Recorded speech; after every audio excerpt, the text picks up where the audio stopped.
Go now, so that sister and I may talk of holy things.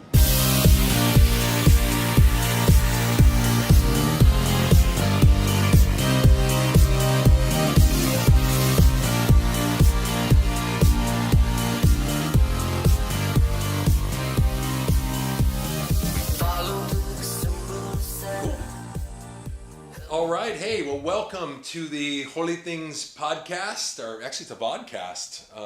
I'm Adam Stettmiller, your host with Joe Brandy. Sing it. Joe Brandy! He does it every week. He's a sucker for it. We have a special guest today, and super excited to have Rondi Pogue with us.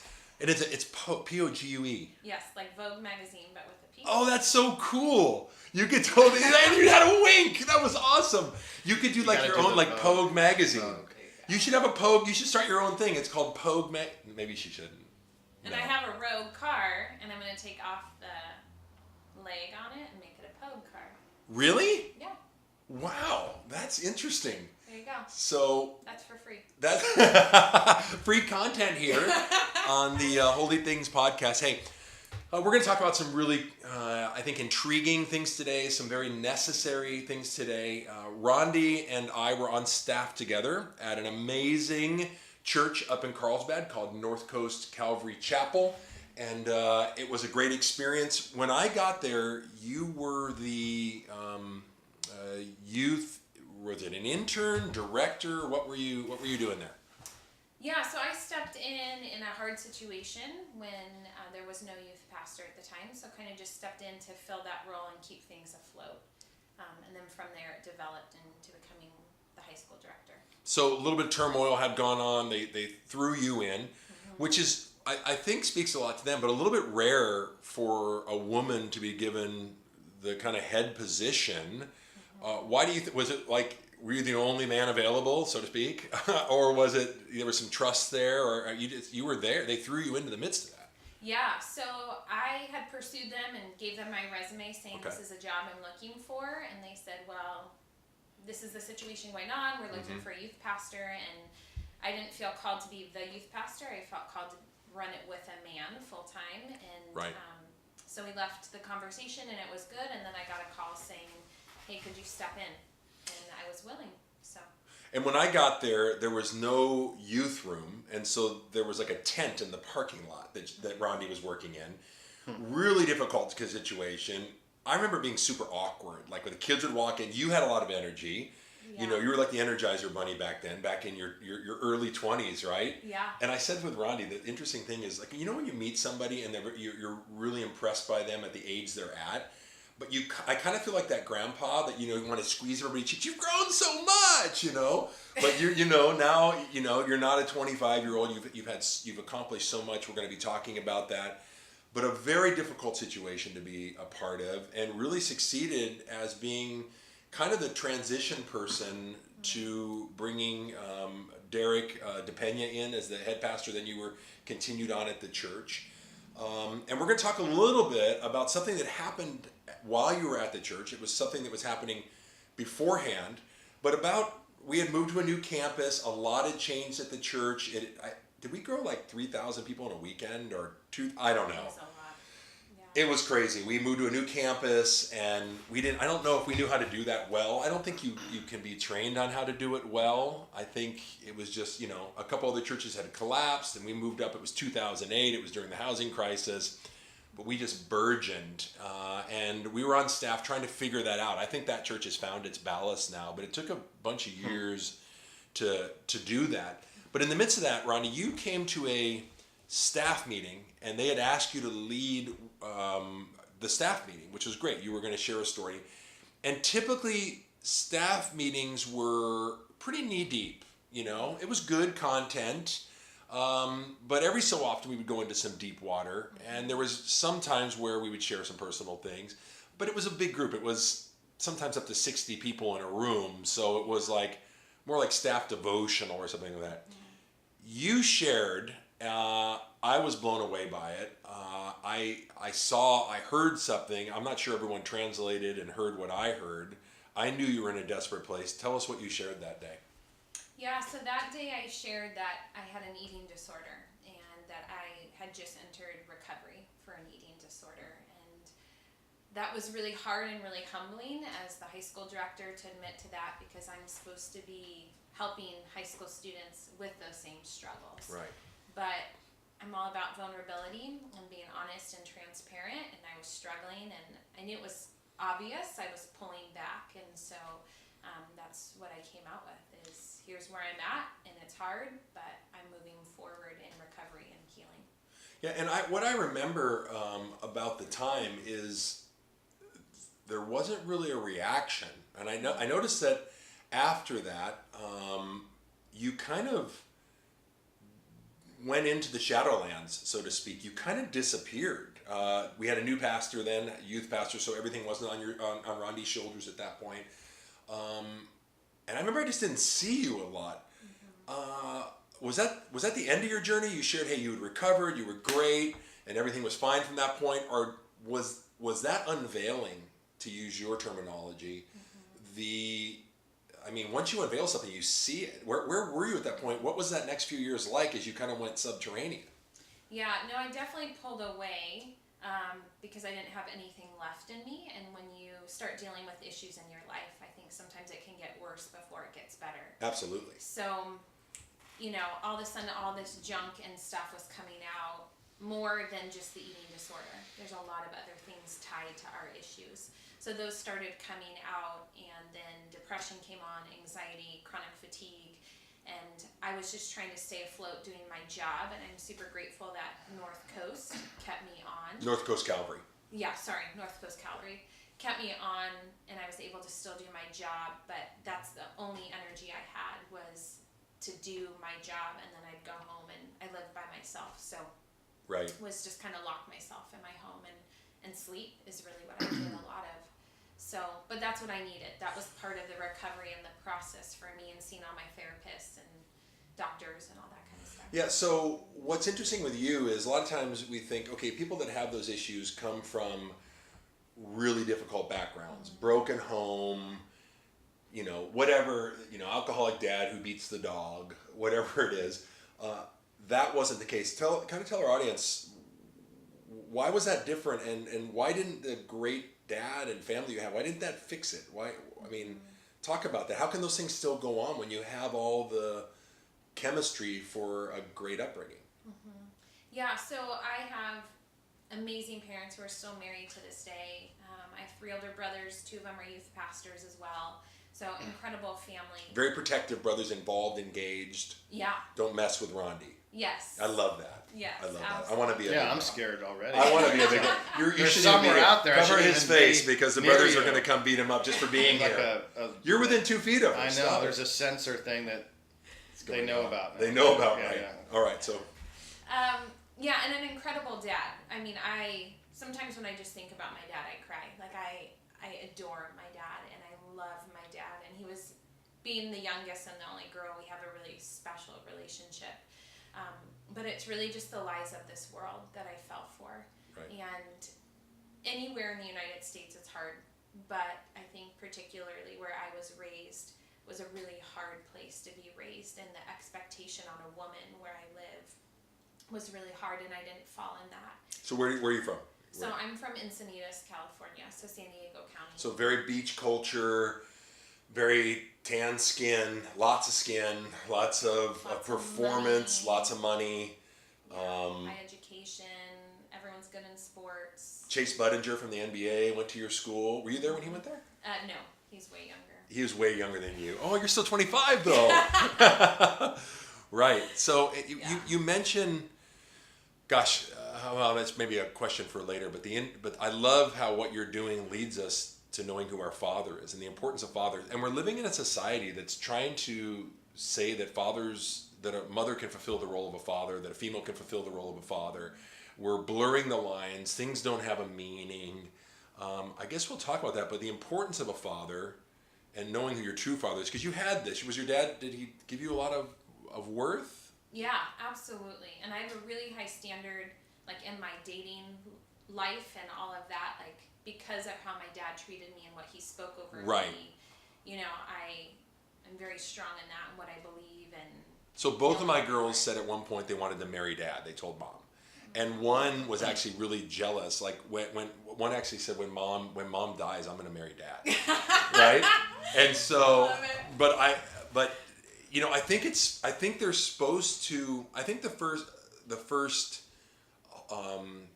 pure affair of the heart that you should have for a little girl is to be enamored with her father. I think there's a purity to that. Obviously, we see that taken advantage of in some very disgusting, gross ways. But to have that and to set the bar for that is really, really key. And because I knew this early on, I was very predatorial in my dating days, especially before I recommitted my life to Christ.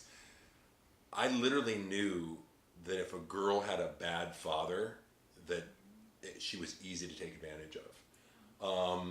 And it's just, I'm not proud of that fact, but because I grew up in the church and because I felt like I had these weapons that that I knew what healthy was and what wasn't. And that was a super, it's looking back now, I wish I wouldn't have known those things, but fatherhood's a big deal. And you knew the girls not to mess with. You knew the girls who, I don't even go there because they have a self-worth, they have a dignity about them, they have a modesty, they have a strength. And I've always said that, it's not just men that are strong. Women have a different type of strength. Like muscles have a quick twitch and a slow twitch. I think God made women with the strength men don't have. Let me jump in a little further. So during that time, you're in depression, and then you start getting some healing. Tell me about the healing journey, what you learned, and how it led you to starting a conference for women, for young women, not a purity conference, but a holistic conference based on their value as daughters of the living God. How did that get birthed? Because you had to die first. You had to have that seed. Talk about that death experience and then how it birthed out and how God gave you vision for what you're doing.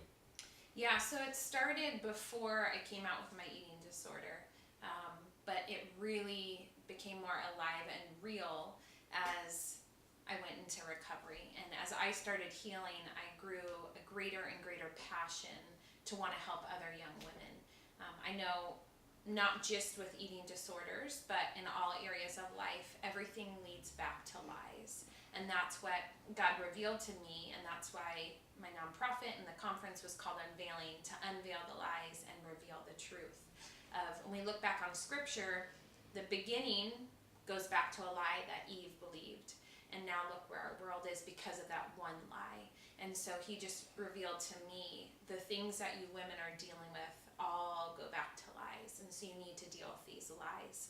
So that grew, and as we moved to a new campus at the church, I felt like that was a good time to have the conference. And so I really am big about being honest and vulnerable and not just saying the safe things, but really talking about things and sharing my own journey. So before we get into the little bit of trouble you got in, which was awesome, lies. What are some of the lies? And Joe, I don't know if you can think of any as well after Rondi answers. I'm thinking of a song. But don't sing. Tell me lies, tell me sweet little lies. Joe does everything in song. To that, yeah. But for you, Rondi, what are some of these lies what are some of the core lies right now in a Western American culture? I think it all comes down to saying you're not enough. Wow. So you're not thin enough, you're not pretty enough, you're not athletic enough, you're not smart enough. I mean, you're not enough. Your lips aren't big enough. Your butt isn't big enough. You're just not I thought it was supposed to be small. enough. Mm-hmm. I thought it was supposed to be small. Butts. No, now they have like... It's big now? Well the butt implant type thing. Well, I know it's the Kardashian J-Lo booty, thing. right? Yeah. Who knows? Guys, but we experienced that too. You don't have a big enough house, you don't make enough money, stuff like that. I haven't really heard that, but that seems true.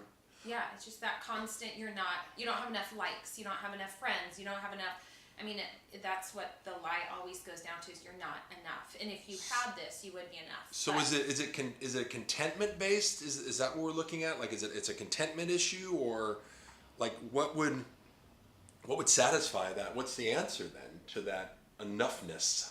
Mm-hmm. Well, obviously the world thinks if you get more friends, you get more likes, you get, whatever collagen put in your lips, you do this, that's going to be enough. But as we all know, you get the next thing, you get the home, you get the job, whatever, and then that's not enough. So obviously... So when's enough? Never. Never. I've been preaching that a ton at the church, of this idea of just, living a value-driven life as opposed to a goal-driven life, because you can always accomplish your values, but you cannot always accomplish your goals. And at the end of the day, you can rest even if you don't accomplish those goals. And what is next? So you get into you're writing a curriculum. You finished it, right? I finished it. And it's in some publishers' hands, and there's a lot of excitement around it. You did a couple conferences. Your first conference was like 300 young girls showed up. Mm-hmm. Like you didn't know if 50 were going to come, 20. Right. Yeah, so really powerful.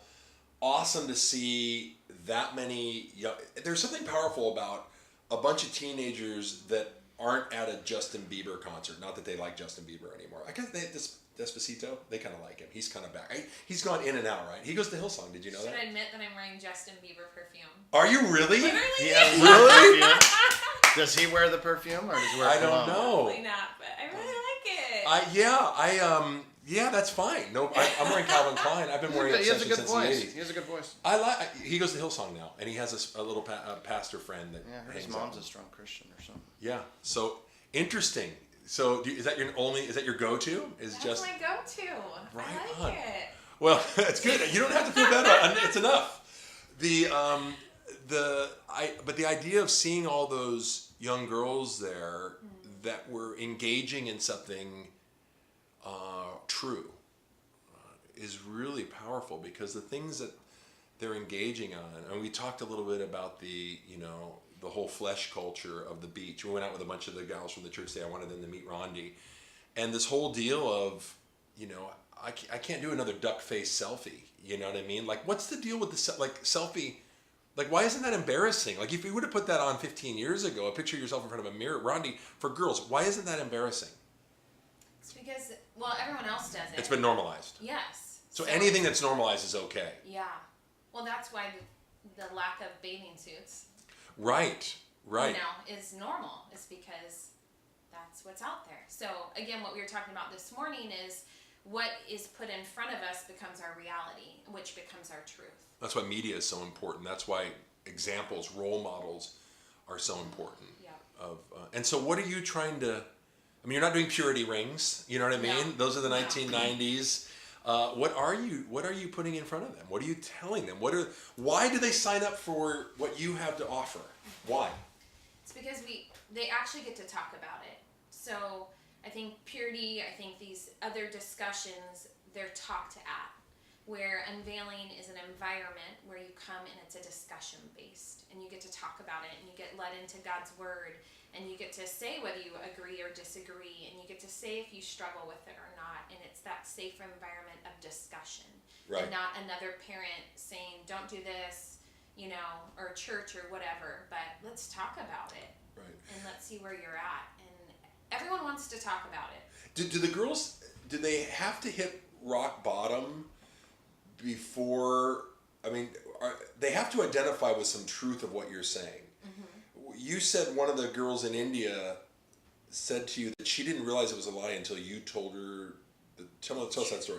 Yeah, so I go to India twice a year and just got home a month ago, and we take this content, change it up a little bit for their culture, and we go with college students. I take them over there and we teach it in schools. One of the most sexualized underground current in the world is India, in regard to the pornography use on phones, the sexual slavery, the caste system, really heavy. That's what got me into working with orphans, is Slumdog Millionaire. What happened to that little girl in that movie? That was one of the main things. Wow. Yeah. So you're going over there. Different lies over there. It's all like, hey, lighter skin's better, different things. But when you went over there and she said what to you? She said, Rondi, I didn't realize I was believing lies until you told me the truth.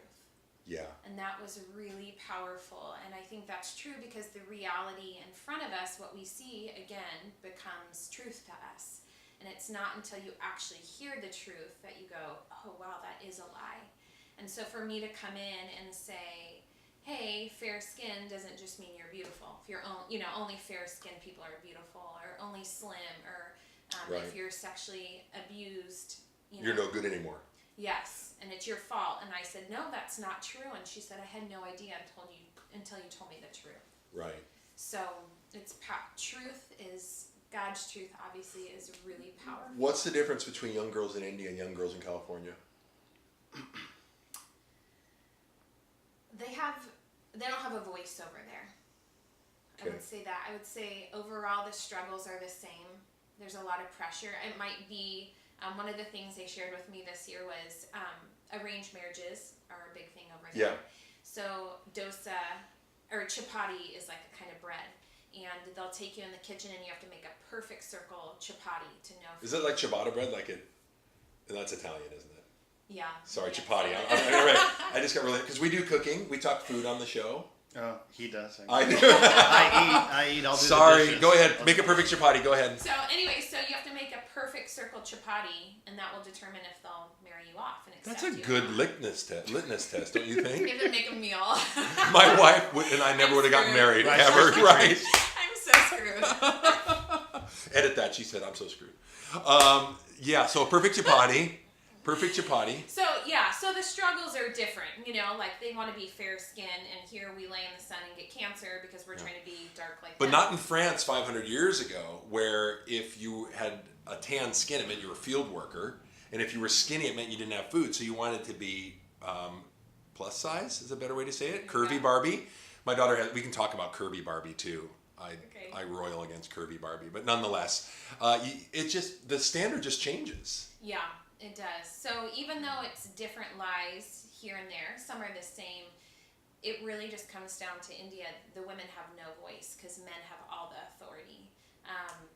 So I could go on and on with stories about that, but they don't have a voice. So the cool thing is they told me, hey, we cannot speak what you speak because of our color, but because you're white, you have the authority to come in and speak this. So it was Super hard powerful. for me to come home, to be honest. I was like, I'll go, God, I'll move, but just because of color in my skin, I have an open door anywhere I go over there to speak these truths. That's a bad thing. That's called privilege. It's hard. It's humbling. It's hard, but I'm super grateful that God has opened that door for us. That's a big door. No, it's using. I call it. The word. We do have a lot of discussions about privilege, but if there is a positive to that, it's using it for issues like this. It's using it to speak up for those that are oppressed. You got into some trouble because you get really authentic. And one of the things I know is if you just want to know what's going on in women's world, because women aren't involved in pornography, they never think about sexuality. They only have sex because their husbands want them to. They're basically flatlining in regard to anything sexual, right? But if you go to Crown Books, does Crown Books still exist? I don't know. We have one in Encinitas. They just put it in. Really? They're back. Brick and mortar's back. I love that the bookstores are coming back. I do. Are they? They just put one in. Oh, good. Yeah, I need to read again. I haven't read since seminary. So. I haven't read since '92. But one of the things is, the largest section that I see is teen fiction. So where they call that young adult fiction, which is all, vampires, Twilight, women having sex with things that are not human, like that whole thing. And then you have the adult women section that's all like romance novels and so you got to wonder, like, the section isn't that big for no reason. Something is behind the scenes. And if you were just to open those books and put your 10 different times and put your finger on a different line, there's some pretty salacious stuff in there. What's going on behind the scenes? You got in trouble at North Coast Calvary because you brought this up at a main service. Yeah, so unveiling, like Adam said, I put on 3 conferences, and then I just wrote a curriculum, a small group curriculum. But the conferences, we talked about stuff. Because if we're not talking about it with the youth, they're going to their friends or the internet, and neither place. And the church doesn't talk about it. No. Right? Hence, you need to. Yeah, so, I brought people in and would talk about masturbation for women, and... Which doesn't happen. No, because that's a man's issue. You're right. But Right. many of my friends, many of them have struggled with that. And as I've dealt with it with high schoolers, once I bring the topic up, later that night I get a text, hey Rondi, I struggle with that.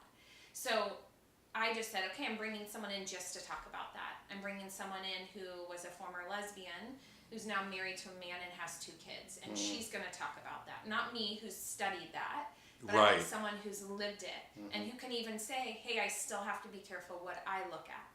And the honest truth. And so it's just a really raw conference. It's a really raw curriculum to say, hey, here are the things that girls are actually dealing with, you know, and let's talk about it. Let's not talk at them. Yeah. Let's have a discussion and talk about it. So are girls like looking at porn? Yeah, and actually I don't know if this is true, but I heard that the porn industry is now targeting women more than they are men. And Well, look at the what was that, 50 Shades of Grey or whatever. I didn't see that one. No, good. Oh, good. Righteous points. 1. I didn't see that one. That was awesome. I heard it was bad. So. I heard it was bad. Yeah. Well, what was it? I was 10. Well, Netflix is great for this. They will start out and have a whole season with hardly any sexuality, and then by the end of the 3rd season, it is like you're deep into the storyline, and you're like, I gotta get out of this. You know, I think I was 10 seconds into Orange is the New Black before I turned it off. that was Me too. Me too. Whoa! Yeah. Don't try this one, Ozarks. No, I not heard going to that's see good. that one. I heard that's good. It was called Deliverance in the 70s. 20 seconds, I had to turn it off. I'm Yeah. like, I cannot believe this. You know, I heard a pastor write a thing that Christians don't know the difference between art and porn anymore. And if you were to string together the Game of Thrones, all the sex scenes in Game of Thrones into a 25-minute movie, it would be a hardcore porn movie. And most Christians just watch it because they're getting little doses of it. It's being normalized. The entry into porn is usually lesbian, like, you know, in encounters I've heard. You know, even on TV, you don't see men making out on TV because people haven't accepted that. But there's certain things that they do accept, and it becomes more and more, you know, and we continue to accept things. So you talk about this, and you got a little bit of a rebuke, right? Yeah, I was sharing on a weekend service how the conference went and some of the things that the girls shared or wrote down that they struggle with. And I shared it up front from the stage on a weekend service and was asked to please not share that anymore. I get it though. There's different generations. I mean, if you're my mom's age and she is godly and all for this and would probably write you a check for what you're doing. If she's sitting there at 86 and you drop the word masturbation on stage, it's like, no. I mean, it's a completely different generation. And I think we need to be just as aware on how we speak to the 80-year-olds in our congregation, not say, well, that's the old generation. And you know what? You just need to deal with it. Like, we have to find a way to speak to all generations and to let them know what's going on. So I totally understand it. But you know, within the conference and letting parents know, because you let parents know what you're, like, there's a curriculum. Tell us about the curriculum and what you do in the curriculum, and then I guess that the parents are aware, you said, or something like that. Yeah, so God moved my heart from conferences to curriculum because I'm a conference fiend. I like conferences, unless other pastors are there. I hate pastors' conferences. But I love it. I always leave. How big's your church? How big's your church? Really? How many have you planted? Yeah. How many multi-campuses do you have? Yeah. Sorry, go ahead. All right. So I love them, and I leave, and I'm pumped. But I'm angry. I leave angry. Well, it's like the parable of the soils. You can sprout up really quick. But see, here's the thing. So what you're talking about, when I go to a pastor's conference as a man, it's all triggers. Why is he on stage? Why am I not on stage? Why, if one Who's more the guy... greatest? Who's the greatest, Jesus? Who's going to be the greatest? I went to one recently, and I think 4 of the 6 guys that all got up to say, you know, it's really hard because I don't really care about numbers. I mean, we're at 6,000, and I'm like it was like cased in this, like, you know, I'm not really about this. Yeah, self-deprecating, humble, like baloney. But I leave those with those issues that, you know, you're talking about with the enough. It just totally triggers me. You know, unless Eugene Peterson is speaking at every event, like, you know, And stop it. He's rad. Why do you do a walker? You're doing No, a he walker. has a cane. Last time I saw him, he had a cane. Did he have a cane? He had did like a walker. No, I'm doing one, dude. Dude, that's ageism. I love that, dude. Anyway, God knows my heart. Sorry. Welcome You to our don't. podcast. So with the curriculum. So God moved my heart from conference to curriculum because conferences are great, but you get all excited and then you leave and you're